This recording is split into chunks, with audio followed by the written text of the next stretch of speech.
Mesdames et messieurs, bonjour à toutes et à tous et bienvenue aujourd'hui dans notre rubrique chronique du jour. Installez-vous confortablement car aujourd'hui nous allons parler du CESTOM comme définition Comité syndical des travailleurs temporaires de Orange Mali. Amounu be kan lajɛ wagati na u bɛ foli do ka dɔ ka wagati cogoya kan a y'aw bisimila an ka rubrique chronique du jour kɔnɔna la an bɛna kuma fɛn min kan bi o de ye CESTOM ye i n'a fɔ an y'a fɔ définition na cogoya min na o de ye Orange Mali kɔnɔna la travailleurs temporaires minnu bɛ yen nɔ olu farala ɲɔgɔn kan ka comité syndical min sigi o de tɔgɔ ye ko CESTOM walasa walawalali caman ani faamuyali caman bɛ se ka sɔrɔ a la cogoya min na a ye chronique in suit fo ka se a labɛn na.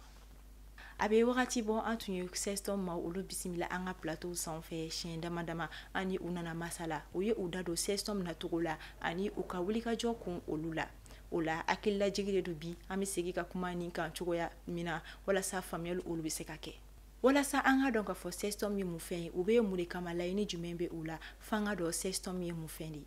O la an bɛ taa CESTOM yɛrɛ définition na. Walasa i ka se k'a faamu i bɛ taa sɔrɔ entreprise multinationaux ninnu dɔw bɛ yen nɔ ni o ye entreprise baw ye minnu bɛ jamana caman kɔnɔna la n'u bɛ mɔgɔw ta i bɛ taa sɔrɔ u bɛ mɔgɔw ta bureau de placement de ka sira fɛ walima u bɛ mɔgɔw ta k'u di bureau de placement olu ma. Bureau de placement ye mun fɛn de ye i bɛ taa sɔrɔ i bɛ postuler o entreprise ba ninnu na u bɛ i ta k'a fɔ i bɛ na i bɛ entretien d'embauche kɛ nka wagati min kan k'i ka contrat signer u b'i bila ka taa bureau de placement dɔ la i bɛ taa contrat signer n'i y'o contrat signer o y'i kɛlen travailleur temporaire ye. Walima mɔgɔ dɔw bɛ yen nɔ i bɛ taa sɔrɔ entreprise yɛrɛ ka contrat bɛ u bolo u b'o kɛ nka n'u ka contrat renouveler wagati sera u b'u bila ka taa bureau de placement ka bolo kan. N'i ye contrat signer bureau de placement la i kɛra travailleur temporaire ye nka n'i kɛra travailleur temporaire ye o jɛnya tɛ tɛmɛ kalo 24 kan awɔ san 2 ni o san 2 in dafara a kɛla entreprise kofɔlen ma diyagoya ye a k'i régulariser i n'a fɔ a ka baarakɛla yɛrɛ ka i ka hakɛw bɛɛ dafa i ye ka taa kan en tant que travailleur temporaire hakɛ caman bɛ yen o bɛ bin ka bɔ entreprise kan i bɛ baarakɛla min ye. O de la an bɛ se k'a fɔ sisan nɔ CESTOM sigikun an bɛna an da don o la. N'i ye a ta k'a lajɛ CESTOM kɔnɔna la maakulu 2 don nka minnu bɛ ka kɛlɛ kelen kɛ u ka laɲini ye laɲiniba kelen ye. Kulu min bɛ bɛn mɔgɔ 100 mɔgɔ 51 ma u bɛ tila sigiyɔrɔma 2 ye. Kulu fɔlɔ o ye mɔgɔ 84 ye kulu filanan o ye mɔgɔ 67 ye. An bɛ kuma mɔgɔ 84 olu ka ko kan. Walasa an ka se ka olu ka kow ɲɛdɔn an bɛ segin an kɔ an bɛ taa fɔ mars 2023 awɔ an bɛ taa fɔ san 2023 kɔnɔna la. Ka sanga ni maakulu fɔlɔw ka ɲɛfɔli ye u ye a yira ka sanga ni mars 2023 ye olu ka chef de division de ye u wele. Tuma min na n'u taara wele jaabi u ye contrat kura dɔ de di u ma k'u ka contrat min signer. O contrat in u kɛlen kɔfɛ k'a kalan u y'a sɔrɔ bayɛlɛmali caman de donna o contrat in kɔnɔna la wa o y'a sɔrɔ fana u bɛ mars la u bɛ contrat min kan o tɔ ye kalo 3 ye o kan ka ban ka bɛn ni juin 2023 ye. Olu ye a yira u ka ɲɛmɔgɔw la ko an ma ban u ka nin kuma in ma nka komi an bɛ contrat dɔ kan fɔlɔ an tɛ se k'a fɔ k'an bɛ kura signer ka sɔrɔ kɔrɔlen ma ban ni kɔrɔlen tɔ ye kalo 3 ye n'o kalo 3 banna an bɛ na an bɛ kuma contrat kura in kan. U y'a yira ko tuma min na u y'o kuma fɔ ɲɛmɔgɔyaso ye a yira k'a fɔ anw tɛ se k'o makɔnɔ ko 2 don aw bɛ sɔn ka contrat kura in signer walima aw ka baara bɛ jɔ Orange kɔnɔna la. O kuma in fɔlen a ye olu kamana gan dɔɔni nka olu wulila ka taa u ka bureau de placement ka taa olu lajɛ ka taa o ɲininka n'a sɔrɔ u bɛ dɔ kalama o contrat kura in ko la. U ka ɲɛfɔli la u ye a yira ko bureau de placement ye olu jaabi k'a fɔ k'u tɛ fɛn kalama o kow la. O mois de mars kelen kɔnɔna la tuguni ko bureau de placement segira ka olu wele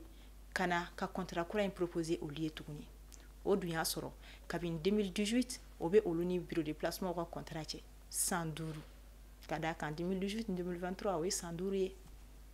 Dɔw ye a yira k'a fɔ olu bɔra Orange ka bolo kan ka taa bureau de placement ka bolo kan 2017 kabini o wagati fɔ ka se 2023 ma bureau de placement ma contrat di olu ma k'olu ka signer.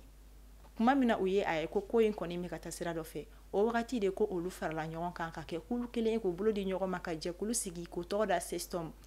ka walasa ka wuli ka taa u ka ɲɛmɔgɔyasow ka taa o lajɛ Orange kɔnɔna la ka taa kumaɲɔgɔnyaw ɲini ni u ye walasa u bɛ se ka bɛnkan kelen ma. U ka wulikajɔ fɛn fɛn kɛla o si ma nafa ɲa ka d'a kan u ma kumaɲɔgɔnya in sɔrɔ. Tuma min na o de kɛla u kɛlen kɔfɛ ka CESTOM sigi u wulila ka taa an ka jamana ɲɛmɔgɔyasow la ɲɛmɔgɔyaso fɛn fɛn bɛ yen k'o bɛ se ka u dɛmɛ nin ko in na cogoya min na. O dɔ kɛra u taara UNTM na u taara an ka jamana bolofara caman na min ɲɛsinnen don baarako ma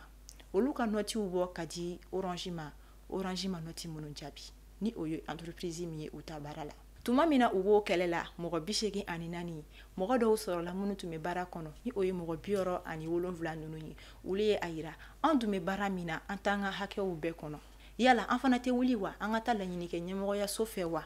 u ka se k'an ka hakɛw bɛɛ dafa an ye tuma mina olu wulila ka jɔ ka taa u ka hakɛw ɲini de o kɛra olu fana ka baara jɔli sababu ye ɲɔni ko olu ka lamɛn olu ka faamuya olu fana tola baara kɔnɔna de la ka SMS ci olu fana ma ko k'a yira olu la k'u ka baara banna Orange kɔnɔna la u ka contrat k'a sera a dan na ka sanga n'u ka ɲɛfɔli ye u ka tɛmɛlu la an ka plateau sanfɛ a dɔw ye a yira k'a fɔ olu bɛ bila ka bɔ baara la don min na a don olu dɔw jiginna fo 0h passé dɔw ka baara banna ka sɔrɔ u bɛ kɔɲɔso kɔnɔna la dɔw ka baara banna ka sɔrɔ u ka mariage programmé len don dɔw ka baara banna ka sɔrɔ u bɛ congé la ko dɔw yɛrɛ ka baara banna ko ka sɔrɔ u bɛ mission de la u ma na fɔlɔ o kɛra degunba ye u ma u ka ɲɛfɔli la tuma min na o de kɛla u ye kumaɲɔgɔnyaw ɲini ni ɲɛmɔgɔyaso ye u bɛ se ka kumaɲɔgɔnyaw sɔrɔ cogoya min na ko wagati kelen na Orange segila ka message ci u ma k'u kana ni u ka matériel ni u bɛ tali kɛ ordinateur u ni an ɲɔgɔnna wɛrɛw la olu tagalen kɔfɛ ni o ye olu ma se ka sira sɔrɔ ka don hali Orange yɛrɛ da fɛ tuguni ka d'a kan u ye fanga tigilamaw de jɔ olu ɲɛ olu ni da cɛ olu kana se ka don wagati min na o kɛla olu mɔgɔ 67 tagala fagara mɔgɔ 84 kan k'u dafa mɔgɔ 100 mɔgɔ 51 na ka to jɛkulu kelen kɔnɔ ni o ye 16 tɔm ye ka taga an ka jamana ɲɛmɔgɔyasow la ka se ka fɛɛrɛ sɔrɔ u ka nin ko in na o wagati de la u taara DNT la ni o ye Direction Nationale du Travail ye olu fɛnɛ ka tila ka noti bɔ tuguni k'a bila ka taga Orange la Orange kɔni tuma min na a ye ciden bila ka na o lettre ninnu jaabi o de kɛnɛ kan o y'a sɔrɔ an ka jamana ministre min bɛ baarako kunnakun kan bi ni o ye ministre Fasum ye o tun bɛ yen nɔ ko yen Orange ka jaabi kɛra mun ye ko an tɛ ninnu dɔn an ka baarakɛlaw ye wa k'o ta bannen dɛ hali aw ye lettre minnu ci ka tɛmɛ an ma u kɔnɔ dayɛlɛ kuma tɛ ka hali k'a kalan kuma tɛ ko k'a kɔnɔ kumaw yɛrɛ faamu nka ka kɔ anw ye u y'a yira u ka wulikajɔ camanw la wagati dɔ la u taala ka taa kumaɲɔgɔnya ɲini ni u ka ɲɛmɔgɔyaso ye Orange kɔnɔna la minnu yɛrɛ kɔnɔna u ye maa dɔw de bila ka na olu lamɛn tiɲɛ yɛrɛ la ko maa minnu jɔda kun ka dɔgɔ olu ka o ko ɲɛnabɔli la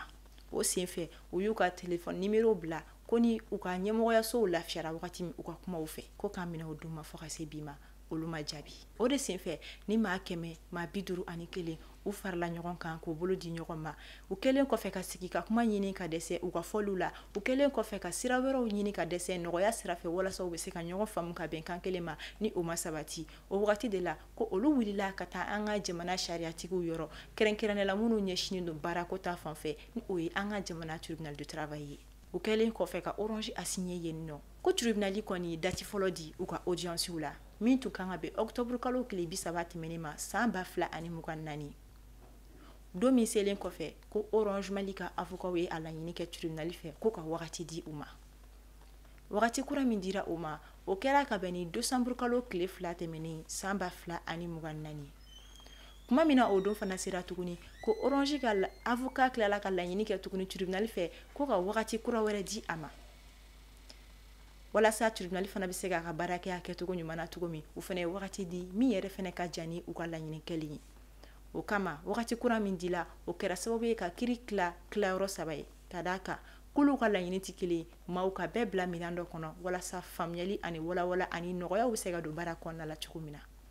o la kiri don fɔlɔ minnu dira o de bɛ kɛ ka bɛn ni janvier kalo tile 27 ye san 2025 o la dati filala min dira o bɛna kɛ ka bɛn ni février kalo tile 3 ye san 2025 o la k'a kuncɛ février kalo tile 10 na san 2025 ani min cɛ tɔ kɔni ye kalo kelen bɔɲango ye o kama sexton ma olu kɔni faralen no ɲɔgɔn kan min yɛrɛ kɔnɔna u ko kulu tɛna sigi u bɛna wulikajɔ bɛɛ kɛ walasa u bɛ se ka ɲɛ sɔrɔ nin ko in na cogoya min na ka d'a kan u ka ɲɛfɔliw n'u ka tɛmɛ n'u ka laseliw la u ye a yira k'olu ye maa tɔɲɔlenw de ye ka d'a kan ko u b'u fa jamana kɔnɔ nka olu tɔɲɔlen don u ka ɲɛfɔli olu la nka hali n'i ye a ta ka lajɛ ni kuma minnu fɔra ka nin ta k'a suma i yɛrɛ ma a dekun ka bon an tɛ se k'a fɔ k'an bɛ Orange Mali galontigiya wa an tɛ se k'a fɔ k'an bɛ sexton fana tiɲɛtigiya nka kabini wagati jan an bɛ sexton de a bɛ bɔ a bɛ laseliw kɛ a bɛ bɔ a bɛ ɲɛfɔliw kɛ an y'a jigiya k'an bɛ Orange ye kuma la wa hali bi an b'a jigiya k'a fɔ ko u fana bɛna bɔ ka ɲɛfɔli kɛ an ye walasa an bɛ se k'a faamu nga alibi ka sanga ni system ka temeli anga plateau sans fe uye ayira ka fo u be wele bla ka ta malien den kelengelen bela jiralema kada ko mo be malien den kelengelen bela jiralina ko ambalman dawde oluye anka o famu anku ka dekundo u fana ye malien de u fa jamana kono ni waliya indi kerula u mo be malien kelengelen bela jiralen ka demena amandoko sira o sira fe wala sa u be se ka tien soro ni ko ina cogo yamina kada ka ukanye fulu dɔw la fana uye ayira ko orange konna la ibita soro ma dɔw be barala obulu munu yɛrɛ kɔni mata déclarer inspection du travail la o kɔrɔ ye mun ye o b'a yira ka fɔ o barakɛla kelen kan entreprise kan ka hakɛ min sara jamana ye walasa ka se k'o bin ka bɔ a yɛrɛ kan wani o ma ko fɔlen ka sara be kɛ a be kɛ orange money de fana fɛ wa alibi uga kuma kɔnɔna la u ye a yira ka fɔ maa caman tun bɛ baara la orange kɔnɔ ka kɔn olu ɲɛ wa olu kilila wa ali olu yɛrɛ bɔlen kɔfɛ yen nɔ minnu tun tɛ règle kɔnɔna la ka d'a kan couverture sociale fosi tɛ u ye ni an ko couverture sociale u tɛ amola u tɛ UNPS la wa hali n'u ye masiba sɔrɔ u dekun u n'u doni bɛ u yɛrɛ de kan entreprise ka sira fosi de tɛ o ko ninnu na u ye a yira ka fɔ olu ka ni kɛlɛ in kɔnɔna la ko maa dɔw bɛ olu la san 3 dɔrɔn o de tora u ye u ka taa retraite la ko maa dɔw bɛ olu ka kulu in kɔnɔna la minnu bɛ baara la orange kɔnɔ san 17 u bɛ i n'a fɔ travailleur temporaire nka u ma régulariser kuma tɛ ka bila u ka hakɛw bɛɛ kɔnɔ mɔgɔ tɛ se ka amu ko kuma ani UNPS ko kuma fɔ olu dɔw la walasa k'an ka bi chronique kuncɛ e ye malien den i n'a fɔ ne ye malien den cogo min wa i n'a fɔ ni ma kofɔlen ninnu ye malienw ye cogoya min na bɛɛ lajɛlen k'a ta ka suma i yɛrɛ ma an ka ni ma kofɔlen ninnu dɛmɛ ni partage hali n'a sɔrɔla an t'a fɔ k'u ta ye tiɲɛ ye an tulo bɛ olu de kumakan na wa maa min kɔni bɛ kasi don o don hali n'a sɔrɔla o ta tɛ tiɲɛ ye a ka dɔn k'a fɔ ko dekun dɔ bɛ o kan hakililajigi la u ka kiriw bilalen don ka janvier kalo tile 27 février kalo tile 3 ani février kalo tile 10 nata ma kɔnɔ e dun e ka dɛmɛ bɛna kɛ mun ye ka taa ninnu fan fɛ e fɛnɛ bɛna jɔ ni a ye wa jɔnya wale ka taa k'i balima dɔw sɛgɛrɛ wa u fa jamana kɔnɔ e bɛna jɔ ni a ye wa sariya sɔsɔ ka taa k'i somɔgɔ dɔ kɔni sɛgɛrɛ a fa jamana kɔnɔna la o jaabi bɛ aw yɛrɛ de bolo an b'a fɔ aw ni ce a ka lamɛliko ɲuman na ɲini bɛ dansigi kɛ an ka bi chronique du jour la aw kan bɛ a édition wɛrɛ kɛnɛ kan ɲɔgɔn cɛ a ye nin video in aimé k'a partager